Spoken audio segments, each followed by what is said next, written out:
सभी दर्शकों को नमस्कार। साथियों, आप लोग जानते ही हैं कि धान की कटाई स्टार्ट हो चुकी है साथियों, साथ में ही गेहूं की बुआई भी स्टार्ट हो चुकी है। उसी के साथ हम लोग जो है आप लोगों के लिए समय समय पे दोस्तों जो है गेहूं से, धान से, किसी भी प्रकार की जो आप खेती करना चाहते हैं साथियों, उसके संबंधित वीडियो लाते रहते हैं। उसी के आज एवज में साथियों हम लोग जो है गेहूं किस वेराइटी की लगाएं हमारे किसान, जिससे कि वो अधिक से अधिक लाभ कमा सके, अधिक से अधिक मुनाफा कमा सकें। उसी की वजह में साथियों हम लोग एक बीज भंडार की दुकान पे आए हैं साथियों, और हम आज खुद इनसे जानकारी लेंगे कि किस कंपनी की कौन सी बीज जो है अच्छी है, किसकी जो है बुआई करें, कब तक बुआई कर दें, बोते समय खाद कौन सी दें, मतलब इसकी A to Z जानकारी आप लोगों को देंगे साथियों। तो अपना परिचय सबसे पहले। हमारा नाम विक्रम मौर्य है। हम अपना एक फार्म चलाते हैं जी, खाद बीज भंडार का। इसमें किसान भाइयों सबसे पहले अब जो है एरिया वाइज जैसा एरिया रहता है उसके हिसाब से आप अपना गेहूं लगाएं। जैसे हम लोग एरिया और ये आपका 2967 और दयाल का कनक सोना गेहूं सबसे ज़्यादा अच्छी उपज देता है। ये गेहूं लगभग नवंबर तक लग जाना चाहिए, लग जाता है।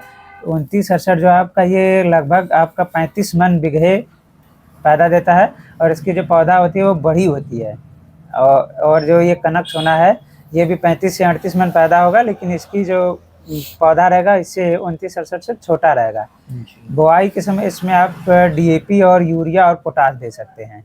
अच्छा, ये कनक सोना है जी हाँ। थोड़ा सा कैमरा को और पास से लाइए, थोड़ा सा दिखा दीजिए। ये कनक अच्छा, ये सोना है। कनक सोने के दाने हम देख रहे हैं थोड़े से बड़े और मोटे हैं, जबकि ये 2967 के 2967 थोड़े जो से है छोटे हैं। वो छोटे वैरायटी का है, वो गोला गोला इसका लगभग। अच्छा, लेकिन रोटी इसकी अच्छी होती हाँ, है। रोटी 2967 की अच्छी होती है, मुलायम रहती है, अधिक समय तक चलता भी। जैसे बाकी जो गेहूं ये कनक सोना है, इसका रोटी जो बना के रखेंगे 1 घंटे बाद इसका रोटी टाइट हो जाता है। अच्छा, तो सबसे पहले आप हमें बताइए 2967 की खासियत हमें बताइए कि कब इसको लगा देना चाहिए। 2967 आप इसको नवंबर तक लगा दें। जी। लगाते समय इसको पर बीघे 40 किलो ये इसका छिड़काव करें। पर बीघे 40 किलो, 2 किलो पर बिस्सा। 1 एकड़ में 60 kg तक ये 2967 गेहूँ लगा दें जी, ठीक है। इसको फेंकते समय आप इसमें 1 बोरी, कम से कम 1 बोरी डाई, आधा बोरी यूरिया, DAP और यूरिया जी जी DAP और यूरिया का छिड़काव करें, फिर इसको आप बोआ दें।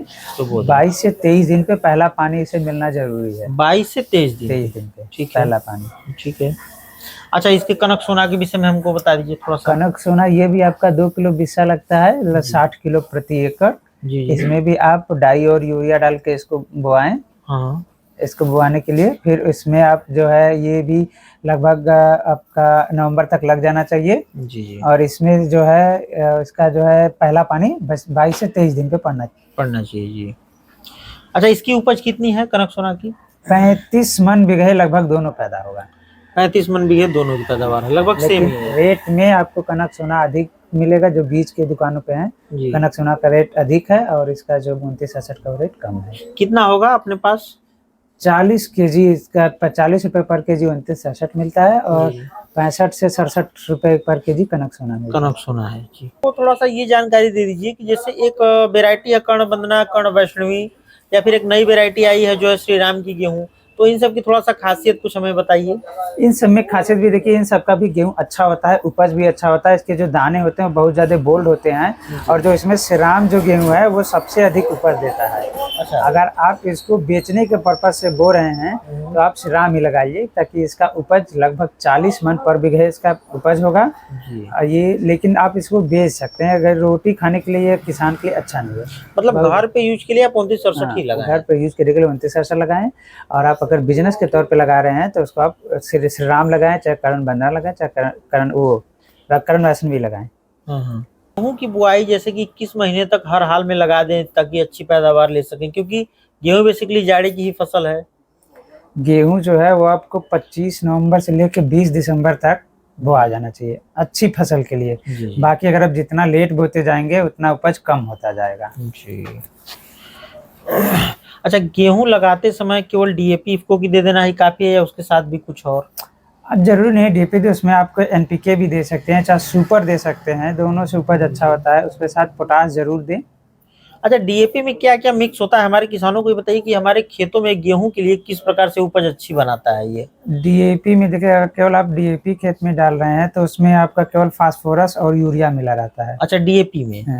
जी और अगर आप एनपीके डालते हैं तो उसमें फास्फोरस, यूरिया और पोटास जी, तीनों चीज मिक्स रहेगा। तीनों मिक्स। बेटर रहेगा कि एनपीके से आप बुआई आप करें खेत में। एनपीके से ही गेहूं की बुआई करें। किसान भाइयों, जैसा कि आपने सुना कि डीएपी और एनपीके में किस चीज से बुआई करें, हमारे किसानों का एक प्रश्न भी है, तो आप एनपीके से जो है बुआई करें साथियों।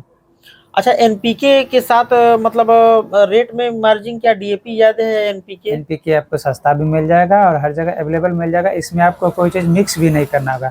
अगर आप डीएपी लेंगे तो यूरिया लेना पड़ेगा, पोटास लेना पड़ेगा, ये तीनों चीज़ मिक्स करके फिर खेत में डालना पड़ेगा। जी। अगर आप एनपीके लेते हैं तो ऑलरेडी मिक्स कंपनी बनाती है, बस आपको खोलना है और खेत में डाल देना है। जी।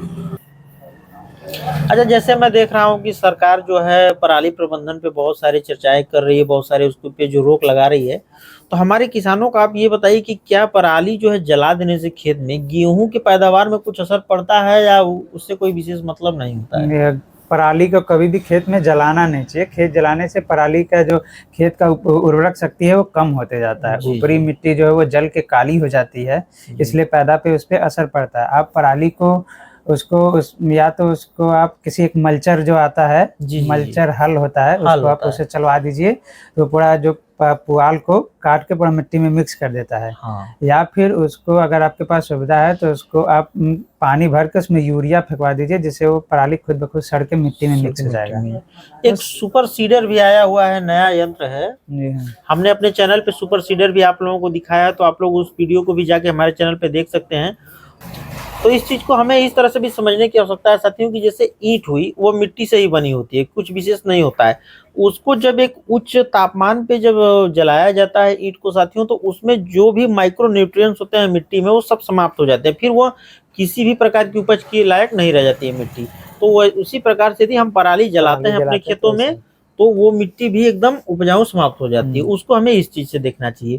तो हमारे किसानों को और कुछ बताइए गेहूं के विषय में या सरसों वगैरह के विषय में कुछ थोड़ा सा जानकारी। सरसों का बुआई लगभग अब खत्म हो चला है। सरसों का बुआई खत्म है, लेकिन फिर भी अभी कितने बहुत सारे किसान है जो सरसों भी लगा रहे हैं। सरसों लगा रहे हैं। लेट वैरायटी वाला सरसों लगाएं। अब पहले जो सरसों लगा हुआ था उतनी उपज नहीं मिलेगा, लेकिन फिर भी किसानों को सरसों में फायदा होगा।